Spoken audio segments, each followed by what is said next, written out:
So the first category for the business theme, best use of technology. And before the winner's announced, please welcome Claire Mitchell, who is representing Sponsors Future.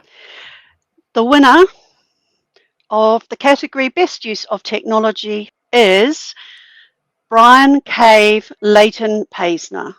So law firms today do not suffer from a lack of data. They suffer from a lack of data integration. Lawyers dislike going to different systems to answer business critical questions like, what work have we done for client X in this sector on this issue? What's the market for drafting? Who's drafted something similar before? So the challenge that BCLP faced was, how do they create aggregated matter hubs that tell the story of each matter, provide the lawyers with insights that support deal negotiation and litigation strategy, while simultaneously supporting the firm's pricing and BD efforts. That's lots of positive things that you're trying to achieve there. So can I just sort of start off by just exploring a little bit more about this platform, which I believe is called Discover. Mm-hmm.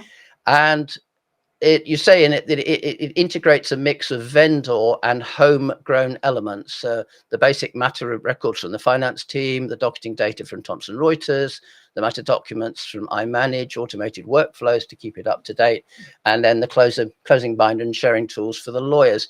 Which was the hardest to integrate? So I think what we really did was build it around an iManage Insight product, which is an enterprise search platform. But we also have separately an experience management database that itself takes data from all those core systems, the finance system, the intake system. And I think what we were trying to do was put those together so that people didn't have to go to different places. So that what we were doing was bringing all our best information about every matter into a single search environment. And then we enhanced it with external information. So this was, particularly in the US, where Thomson Reuters, Westlaw have a lot of publicly available information. We used an API to bring that into our systems and then match it with our own records. That was quite difficult. It was quite challenging. All of this is difficult, not really from a technology standpoint, but actually what is really challenging is getting your data to talk to each other in a firm, because traditionally, different systems and different law firms have got different structures, they have different data, they use different taxonomies, and you just want, it really highlighted the need for standardization and consistency of all of this to get systems to talk to each other. So that was definitely a challenge, and we did a lot of data cleanup as part of this. And looking at the final element, the lawyer, I mean, closing matters is something that's the closing books. But what about the sharing thing? Are you finding that more lawyers are sharing more with their colleagues as a result of having this system?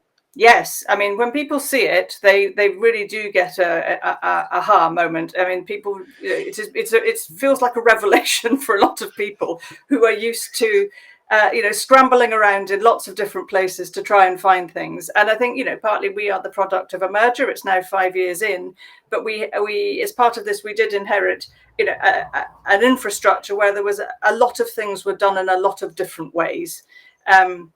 So part of this effort has been putting in consistent business processes and standards to make sure that, when a deal closes, that the closing binder is then produced in a way that is and stored in firm systems in a way that is consistent and that everybody is following it.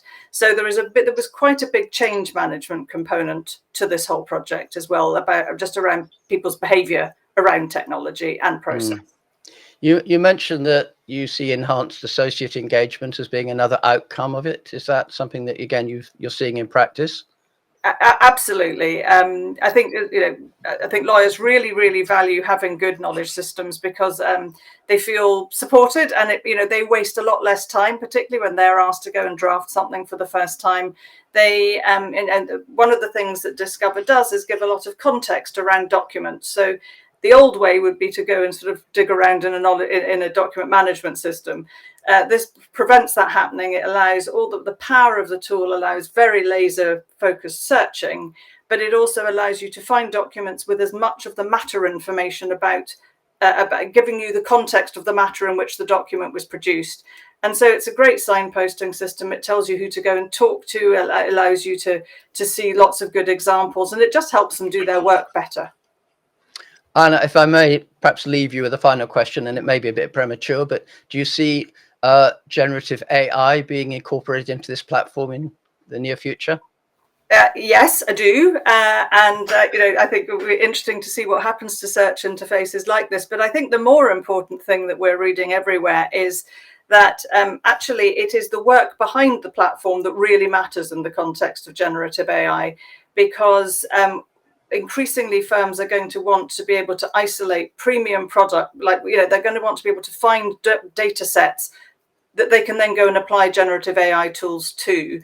And really unleash the power. And what we've done is make it incredibly easy to find and isolate that premium content and then apply generative AI to it. So I think all the legal commentators seem to now be saying that actually well organized and curated data is going to be the special sauce that makes a lot of generative AI work.